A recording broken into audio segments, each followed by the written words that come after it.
Bismillah, Alhamdulillah, wassalatu wassalamu ala Rasulillah.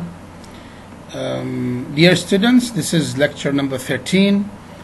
It is chapter 14, Aspects of Connected Speech, page 107. Up to this point, we've been dealing with speaking individual words. And now it's time to talk about speaking continuously, that is, in connected speech. So, do we have differences between pronouncing words individually or pronouncing words in sequence, that is, in connected speech? Actually, there is.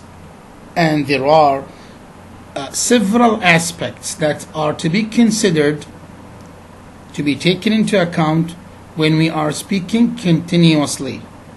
And these are irrelevant to speaking individual words. An important distinction needs to be made here between human, that is natural speech, and mechanical, unnatural speech. So do we have mechanical speech? And what do we mean by that? Scientists have succeeded in making machines that can produce speech. These machines can produce a group of words that are pre-recorded, and the machine always speaks in the same way or style, if you like. So, mechanical speech, or the speech produced by machines, which has become a trend after the great development in computer sciences. Now people are able to produce speech that is not given by humans, by machines. The speech produced by a machine is definitely different from the speech produced by human beings. The speech produced by human beings is called natural speech, while mechanical speech is called unnatural. It is unnatural speech.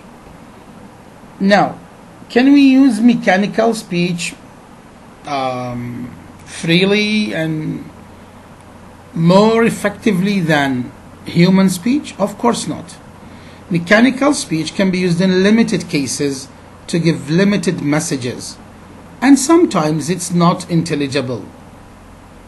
It's the contrary to human speech, which can be used freely in all cases to give various types of messages, and most of the time it's intelligible. Now, one of the aspects I talked about, which are relevant to connected speech but not to speaking individual words, is rhythm. And I think that most of you have already heard about this word, al-iqa'. So what do you mean by rhythm, and how do we create rhythm in English? The idea of rhythm can be simply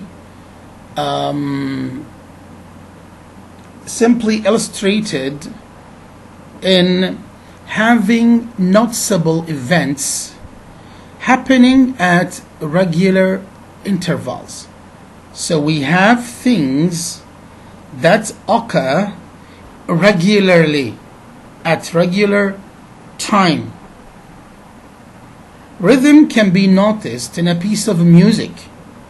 It's very much related to music. When the drum, for example, is beaten at specific times, I'm going to do that with my own pen, and I'm going to beat on my own desk, like this. This is rhythm, that is to have these beats made at relatively the same intervals. So I mean the time between one beat and another is relatively the same. This is the idea of rhythm. In human speech, rhythm is created when stressed syllables occur at regular intervals. So, the idea of rhythm in English specifically is very much related to stress. Okay? This means that the time between one stressed syllable and another is relatively the same. And the word relatively is very important. It's a key term here. You need to pay attention. I'm going to explain what do I mean by relatively the same, not exactly the same. So, the rhythm in English is created based on having stressed syllables at regular intervals, irrespective, regardless of any unstressed syllables in between. So let's look at this example, which is not a real one. Here we have a stressed syllable, another stressed syllable, another stressed syllable, another one, another one. And you can see that the time between this stressed syllable and the other is the same as this, and as this, and as this. This is what we call regular intervals. Regular intervals. This is done regularly, having stressed syllables at specific points that create rhythm at the end of the day. Now, languages, including English, have stressed syllables at regular intervals are called stressed time rhythm. Stressed time rhythm. The rhythm is created based on the time between stressed syllables, one stressed syllable and another, one stressed syllable and the one that follows. So it's based on stressed syllables. While in other languages, like French, it is a syllable timed rhythm. So the rhythm is created in French based on having syllables, whether stressed, unstressed, it doesn't matter, at regular intervals. While in English, no. We don't base our rhythm on any syllable. We should focus on stressed syllables and make the intervals relatively the same between them. So in French, we have a different case. So we have two types of rhythm, one that is based on stress time rhythm and syllable time rhythm. Okay? Now, what do we mean by relatively the same? I ask you to pay attention to this word. Now, it means that the time between one stressed syllable and another is not exactly the same. This means that it can be a bit shorter or a bit longer, but it is called the same. It is still the same, but not exactly the same.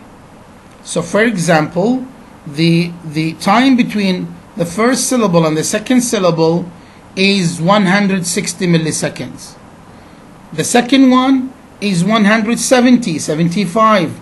So there is a difference, but that difference in time is very slight. Still, we can call them the same. Now let's have a look at the example on your textbook. Please open your textbook on page 107. Look at this example. Walk down the path to the end of the canal. How many stressed syllables we have here? 1, 2, 3, 4, 5. Here we can say that this sentence can be rhythmically pronounced because we have 5 stressed syllables and the time between one syllable and another is relatively the same. Here, if you pay attention please, we don't have any unstressed syllables between this one and this one. Here we have the, which is unstressed. So we have one unstressed syllable. Here we have 2 unstressed syllables. Here we have 2 unstressed syllables. So we need to make the time between the stressed syllables relatively the same.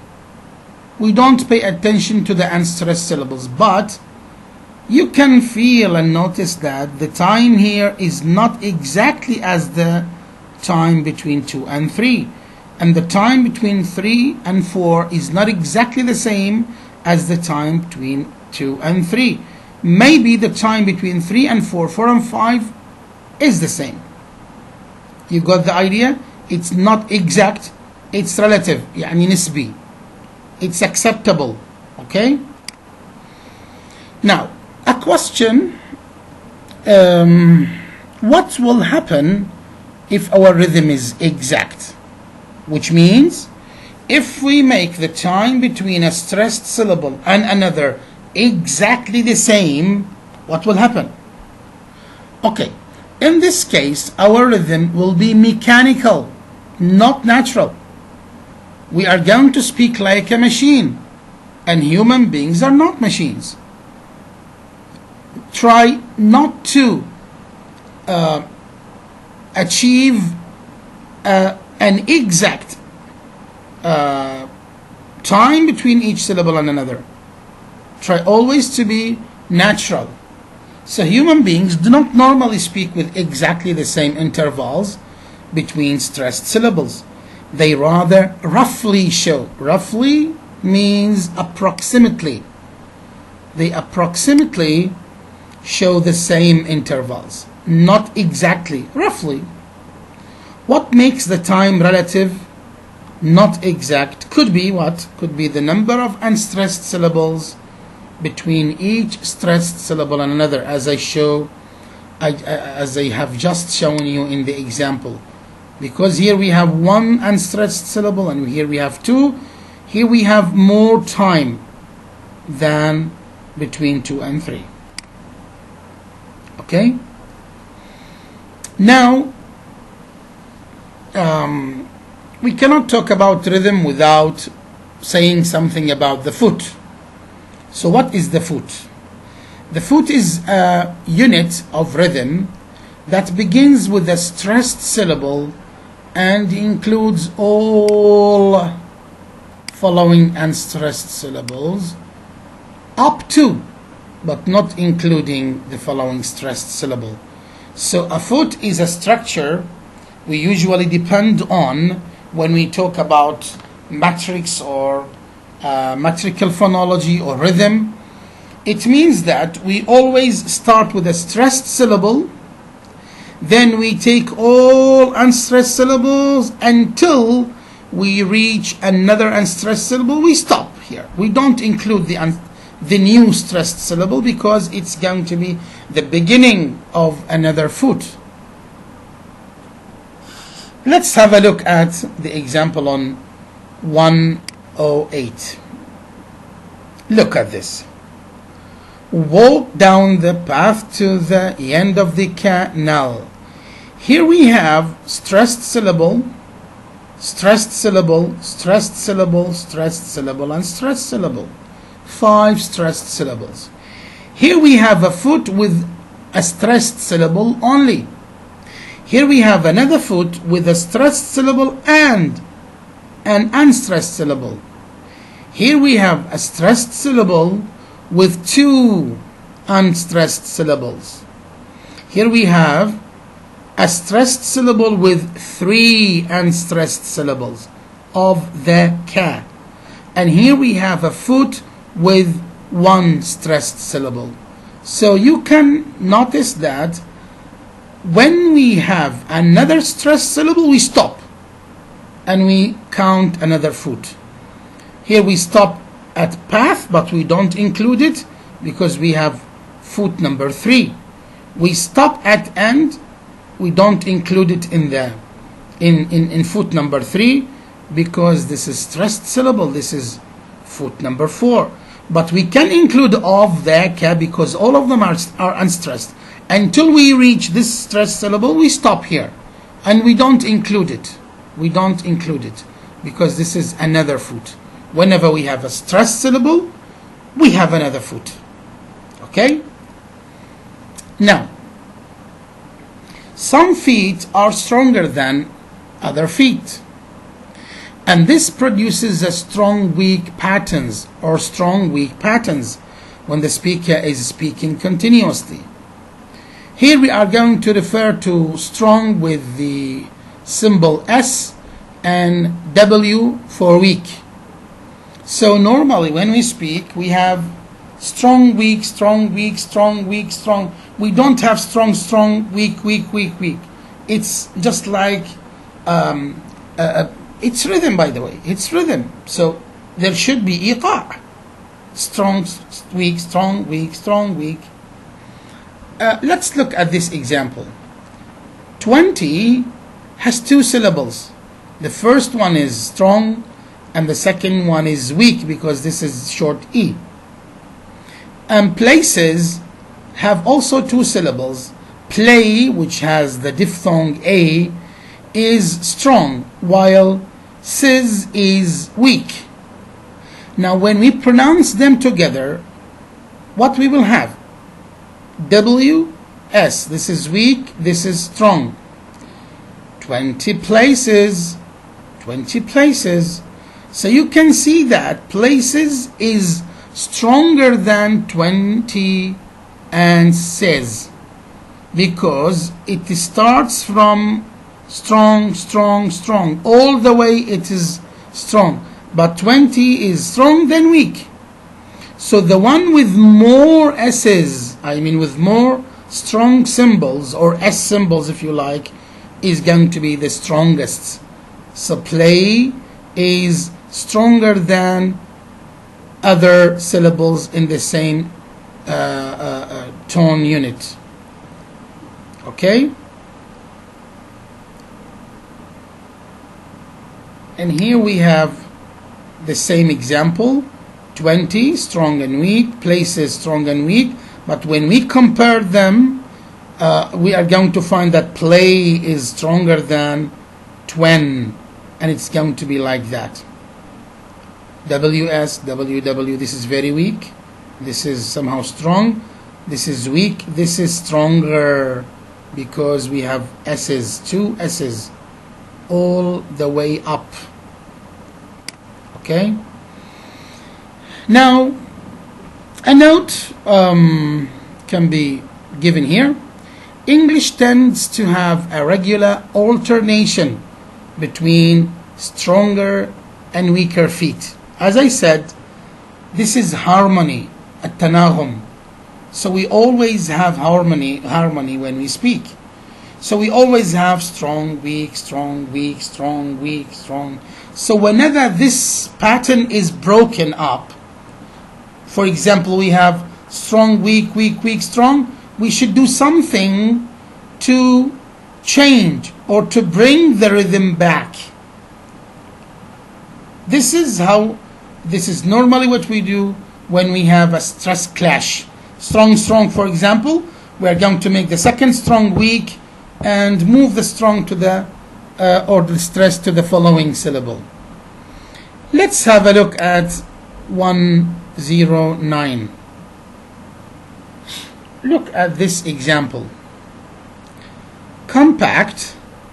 Here we have stress on the second syllable. Okay? But when we have it in connected speech, it becomes compact disc. Now the stress has been moved from packed to com. Instead of saying compact, it becomes compact. So this is in order to avoid having two stressed syllables one after the other. That's to have compact, strong, weak, strong, strong, weak, strong. The same thing with 13. Teen is stressed. It is strong. But when we say 13 place, now we move the stress from teen to the first syllable. That's why we're going to have strong, weak, strong. Now, this is how we bring rhythm in order. Again, because this is against the rhythm. To have strong, strong, weak, this is not good. Strong, weak, strong is good. That's why Here we change the position of the stress in order to bring the rhythm back. نعيد الإيقاع مرة أخرى للكلام. Now, these are important notes. People sometimes speak very rhythmically. That is to speak in a very good rhythm. You can say exact rhythm. But where? In public speeches. If you listen to a politician speaking in the parliament, for example, you are going to see that the language he uses to give his speech is very rhythmical. This is very formal. Some other people sometimes speak without rhythm. There is no rhythm at all. This is called arrhythmical. But when and why? Because sometimes people get hesitant, nervous, tired, very afraid, very happy. In this case, their rhythm is not going to be in order. It's going to be disorganized. There is no rhythm at all. So people speak with some degree of rhythmicality, but the degree varies between a minimum value, there is no rhythm at all, and there is a maximum value, which is highly rhythmical or very rhythmical. So very rhythmical is at the end of the scale. At the other end of the scale is without rhythm, but in between these two endpoints we have relative rhythm, natural rhythm, which we normally use when we are not nervous, not tired, not afraid, etc. Okay? So minimal value, that is arrhythmical, maximum value, that is very rhythmical, but we have some degrees in between minimum and maximum. It's not only either rhythmical or arrhythmical or without rhythm. No, there are degrees in between. Some speakers are close to rhythmical, some others are close to speaking without rhythm, but they are not speaking without rhythm totally. Now the question is, what are the differences between mechanical and human speech in terms of rhythm? In terms of rhythm, فيما يخص الإيقاع فقط. I know that this lecture is highly intensive. You can say it's not easy. So I'm ready to listen to your comments and your questions and also your answers to my question. Thank you very much. Stay home.